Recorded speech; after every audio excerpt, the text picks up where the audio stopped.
Okay, all right, here we go. All right, hi guys. So Josh and Danny here.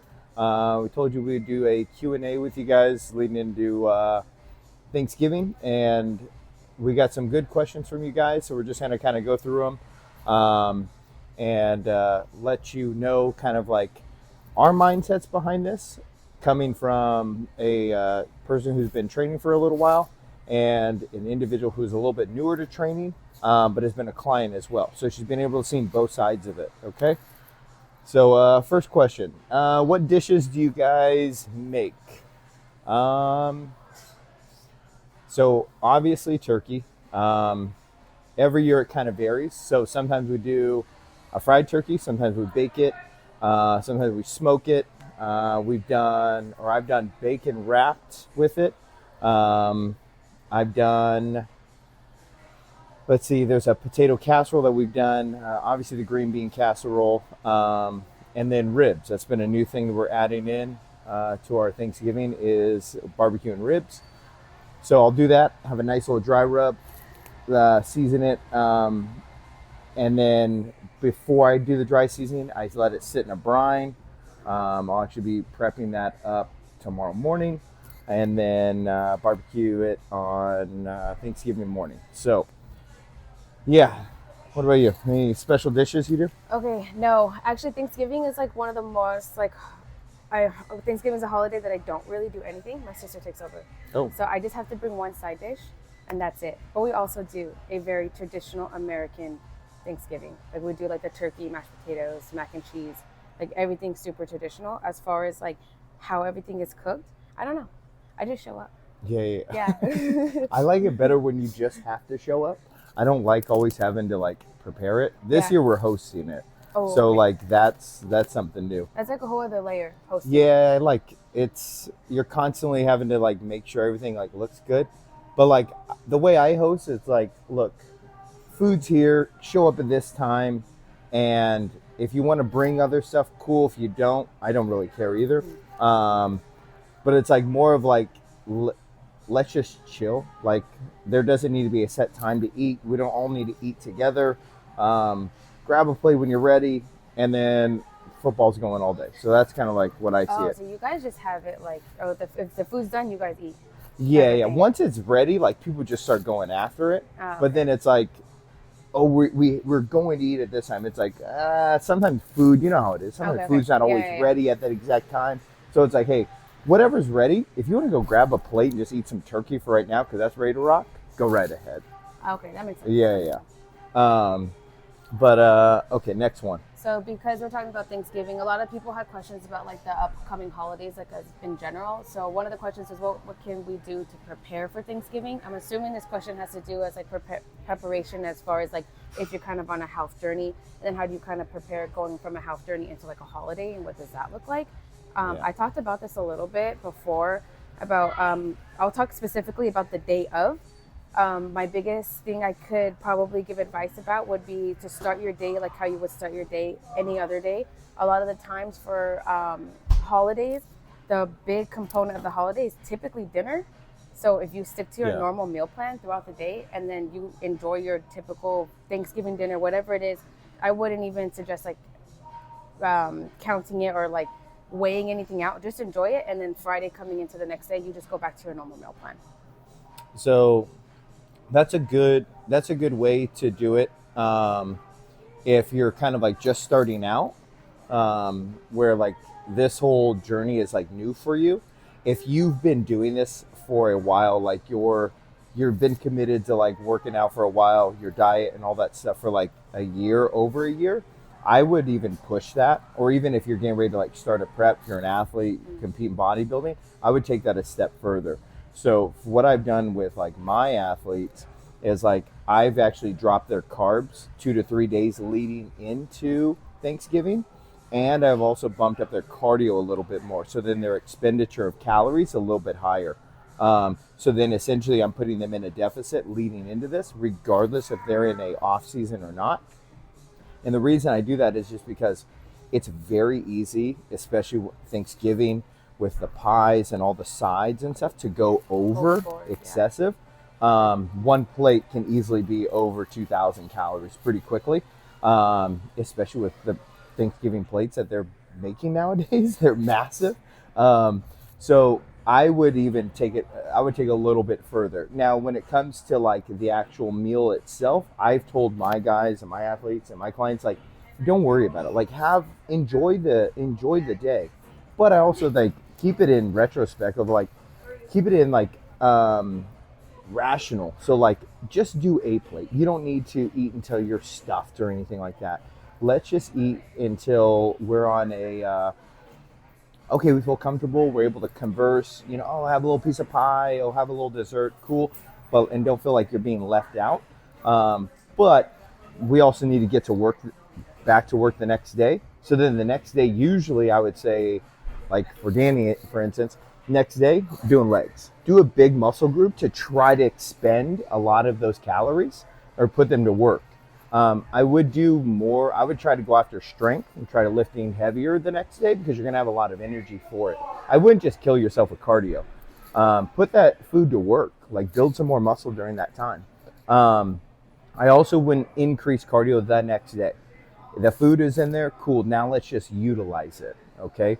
The weight will drop. Increase your water the next day. Your sodium level is probably high on Thanksgiving, so increase your water.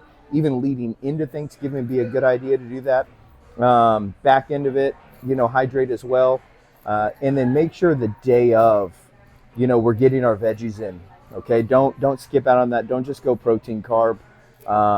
You're going to be backed up. You're going to feel terrible the next day, all right? So make sure we get the fiber in there. Next question. How do you not ruin your progress but still enjoy the holiday? Well, we kind of went over that one. So those two kind of went together. I think we're still talking about like in the aspect of the holidays for Thanksgiving is kind of like the first major holiday before everything kind of kicks off. Yes. And if you're somebody that's super new to living a healthy lifestyle, I think this is a good opportunity to really try to understand what balance looks like, because what usually happens for a lot of people is you hit Thanksgiving, you go super hard on Thanksgiving, and then on Friday you don't revert back to your normal lifestyle, and then it kind of becomes a free-for-all up until Thanksgiving, up until Christmas. And then Christmas comes and it's like, oh, okay, like you enjoy Christmas, and then you're like, well, then it turns into I'll get back to it on the new year. Yep. And then it's like this like 2-month free-for-all that kind of spirals, and then January comes and then you're scrambling trying to revert back to your healthy lifestyle all over again. It's kind of like this vicious cycle. But if you can go into Thanksgiving and really do it right, like how we talked about, like go into it, enjoy it, and the next day go straight back into your normal routine. And then Christmas comes and you kind of revert back to that same routine, and then like so forth for the other holidays, kind of sets you up for success like in the long run. Yeah. And like, let's not get this like confused. I know everybody's like, oh, well, like Black Friday shopping and this and that. Like, there's no way I'm gonna be able to get in the gym. It's literally 45 minutes.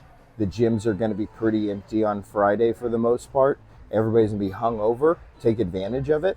They're all going to be shopping. You can get in, get out real quick, okay? And then you have a few weeks before Christmas gets here. So, like, let's get back on that horse and let's get going again with the progress. And then let's not essentially double down on it, okay? So I'm a big proponent. Some people mentally fucks them up. I always check what the weight is after Thanksgiving. What was it the day of Thanksgiving versus the next day? How much did I jump? Okay. How many days is that going to take to come off? I can't be having another cheat meal until I get all that weight off. Okay. You don't want to compound it on yourself. Okay. That may take 4 days. It may take 5 days. It may take a week. Okay. Depending on how much damage you did on Thanksgiving. But again, just understand, like, we're going to enjoy ourselves, but like, let's not sabotage the long-term goals. Okay. And then we're already ahead of our New Year's resolution. So the next question, I'm going to have Josh take it over, because I actually kind of want to hear his perspective on it. It's, at what point does somebody need to solely stop focusing on their calorie intake and start taking into consideration their overall macros when their overall goal is to lose weight? Okay. So with this one, when it comes to weight loss, yes, you want to be in a calorie deficit, but I'm always in the camp of, okay, but like, what type of weight do you want to lose? Like, do you want to lose just body fat and preserve muscle, or we don't give a shit? We're just trying to get weight off. Yeah. If somebody's going to be going into, let's say they're going to be going into like a surgery or something, a major surgery, and it requires them to lose weight before they go into it for health reasons. At that point, weight is weight. We just need to get it off. Okay. If we're talking about, hey, I want to get more control of my life and I want to have a healthier lifestyle and yada, yada, yada, where the calories are coming from starts right then. Because if you just play this game of just being in a calorie deficit, and let's say you're not focusing on protein being the main source of calories, then what's going to happen is you're going to lose a lot of muscle in the process, at which point we're going to have to rebuild all that later on. Okay? Now could be combating, if we're in extreme cases, some loose skin, where if we would have been putting on muscle during that whole time frame, then we would have been in a better place. The other thing is that as we're building muscle, we're utilizing calories throughout the day. As we build more muscle, we utilize more calories. So in the process of doing this, it's like, well, why don't we just do both, right? Why don't we try to build muscle, get you eating healthier, let the weight start to come off. Then we can really focus in being at a calorie deficit, but having the macros makes sense. So I would say whenever it comes to losing weight, chances are people want to lose body fat more so than just weight itself. They want to look better. They want to feel better. The best way to do that is minimizing body fat, okay? That's going to be with resistance training. That's going to be with prioritizing protein as your main macro, and then setting yourself up that way. So I would say if you're just starting off, yes, you want to be in a calorie deficit to lose weight, but you also want to prioritize protein more so than anything else when it comes down to it, okay?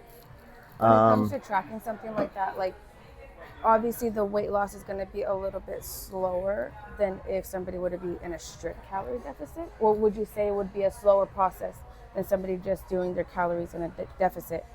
I think it's going to end up coming off about the same. Yeah, because one, they're probably going to have less issues where they're going to have to battle it, because if you just go into calorie deficit, chances are your protein is going to be low. Most people don't eat adequate protein as it is. And then their carbs and fats are now low, but they're higher than their protein. So then they're getting hungrier because they're getting that insulin spike and drop. So that's where if you prioritize protein, you can still be in a very good calorie deficit, but you don't feel as hungry. Okay. It was like when I had you at like 120 grams of protein, and then I bumped you up to 140. Initially, you were like, dude, I can't eat that much. Yeah. But we literally just lowered carbs and replaced it with protein. So, but she felt more satiated with it. Then we went back down to 120 and then bumped her carbs up that extra 20 grams. She was hungry all over again. Yeah. So the easiest way or what I notice is that when people are hungry, they're going to sabotage their diets more often. But if we have a little more satiety, because protein is harder to break down than say carbs, then we're going to, okay, I can last a little bit longer. Yes, I'm hungry, but I can wait an extra 30 to an hour before I eat my next meal. So that's, in the grand scheme of things, when you're in a calorie deficit, you want to lose weight, I would say preserve as much muscle as possible. And that's going to start by prioritizing your protein intake when it comes to like setting up your diet. Yeah, I think that was a good answer. That makes sense. Yeah, That cool. simplified it. If you guys got any questions, if you guys like this, like it, share it with your friends, send it to somebody who you think can benefit from it. We're probably going to do this every week. So feel free to write in the comments any questions you have for the next one or topics you want to talk about. Or you can send us a DM if you want to stay anonymous too. And you got anything else? No, that's it. Any questions, like we said, like anything you guys have, it can be as far as like bodybuilding. I'm a little bit more like lifestyle stuff, like somebody just starting out, like how to get started. If you have like more like specific questions about that, like that's kind of like my realm. But that's it. And hopefully we'll see you guys next week, and we're looking forward to your questions. Yep. Enjoy the holidays. Happy Bye. Thanksgiving. Oh shit. That was cool.